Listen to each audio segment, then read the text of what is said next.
আগামী নির্বাচনে জামায়াতের নিশ্চিত ভরাডুবি যেটা হবে এটা কেউ কল্পনাও করতে পারি নাই আমরা এখনো। আমার কাছে এখন একটা জরিপ সারা দেশের একটা ভালো একটা সংস্থা যে জরিপ করছে, এই জরিপে চমকে ওঠার মতন ব্যাপার স্যাপার আছে। সেই জরিপে দেখা যায় জামায়াতের আসন সংখ্যা হলো 7টা আসন পাবে জামাত। বিএনপির আসন সংখ্যা 270। তাহলে 270 হলো বিএনপির, 7টা হলো জামাত, তাহলে 277। আর বাকি থাকে 23টা।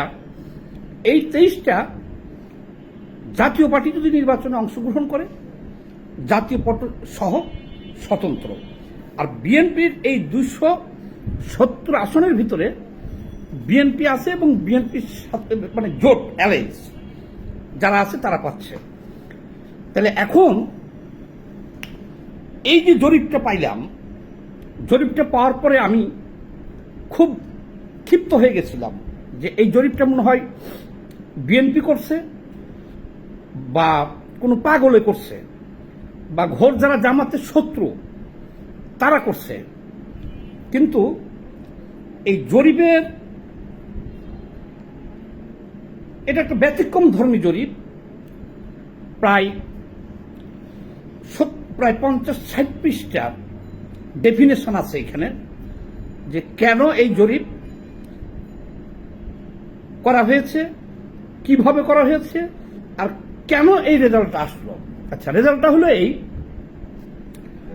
জামায়াতের 5% ভোটার ছিল এর আগের নির্বাচনে, আর তাদের আসন সংখ্যা হয়তো 10 থেকে 15টা আসন ওরা পাইতে পারে, এরকম একটা ওই 5% ভোটে ছিল।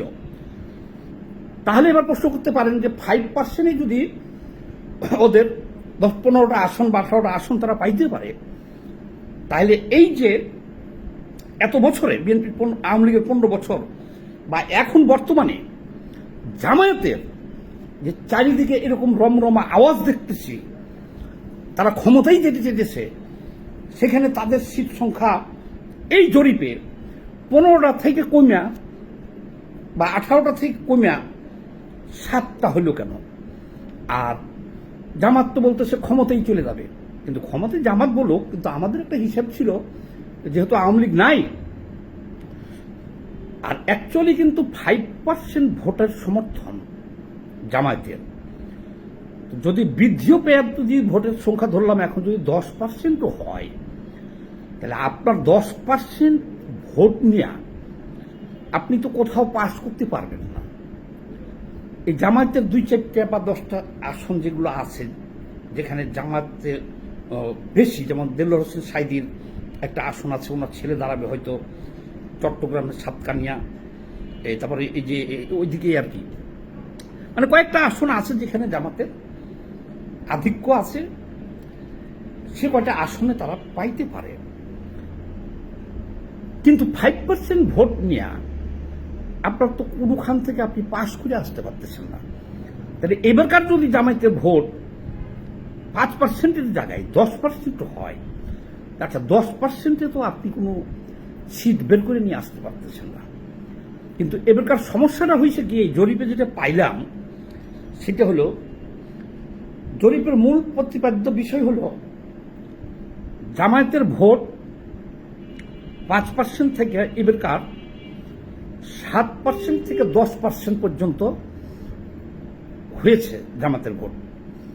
কিন্তু এতে কোনো আসনেই বিজয়ী হওয়ার সম্ভাবনা নাই যদি বিএনপির সাথে জোট না করে। যদি আওয়ামী লীগ থাকতো ফিল্ডে আর বিএনপির সাথে জোট করত, নেগোসিয়েশন করত, তাহলে জামাত বেশি সিটে জিতে আসতে পারত। কিন্তু শুধুমাত্র এই জামায়াতের 5-7 বা 10% ভোট নিয়ে একটা সিটে বিজয়ী হয়ে আসতে পারতেছে না। তো এই জরিপে দেখানো হয়েছে যে জামাত ভোট বেশি পাবে। এর আগের নির্বাচনে 2001-এর নির্বাচনে জামাত টোটাল দেশে সামগ্রিকভাবে যে ভোট পেয়েছিল তার চাইতে ভোট তারা বেশি পাবে, কিন্তু আসন পাবে না, এটা সম্ভব হইতেছে না। আচ্ছা, এখানে আরো একটা বিষয় নিয়ে বেশ হৈহট্টগোল চলতেছিল। সে বিষয়গুলো হলো এরকম যে আওয়ামী লীগ জামায়াতকে সমর্থন দিবে, বিএনপিকে সমর্থন দিবে না, এরকম একটা গুজব ছিল। কেন ছিল? বিগত 15 বছর জামায়াত বলতে কোনো কিছু বাংলাদেশে ছিল না। তারা গুপ্তচর হিসেবে তারা আওয়ামী লীগে ঢুকে গেছিল, সব সারা দেশের জামাত এক। তারা পদ পদবিতেও ছিল আওয়ামী লীগের। আর 2 নম্বর, তাদের যে ছাত্র সংগঠন শিবির, সেই শিবির তো ছাত্রলীগই হয়ে গেছিল, হেলমেট বাহিনী হয়ে গেছিল, এবং ছাত্রলীগের বিভিন্ন পদ পদবিতেও শিবির ছিল। তো এটার উপরে চিন্তা ভাবনা করিয়া একটা মানুষ চিন্তা করছে, এটার উপরে চিন্তা ভাবনা করেই একটা মানুষ চিন্তা করছে কি যে তাহলে ভোট মনে হয় জামাতকেই দিবে। আওয়ামী লীগ ভোট জামাতকে দিবে, কারণ যেহেতু দীর্ঘদিনের সম্পর্ক। যেমন সবাই এখন ধরেই নিচ্ছে যে বিশ্ববিদ্যালয়ের যে নির্বাচনগুলো হয়েছে, সেইগুলোতে ছাত্রলীগ সব ভোট দিয়েছে শিবিরকে, ছাত্রলীগ ভোট দিয়েছে সব শিবিরকে। আচ্ছা, তদ্রূপ আওয়ামী লীগও ভোট দিবে জামাতকে, কিন্তু সেই গুড়ে বালি হওয়ার কারণ কি? এই জরিপে বিস্তারিত লেখছে, আসছে জরিপে, এটা ডেফিনেশনটা হলো এইরকম যে প্রত্যেক এলাকার আওয়ামী লীগের নেতা কর্মীরা, প্রতি এলাকার আওয়ামী লীগের নেতা কর্মীরা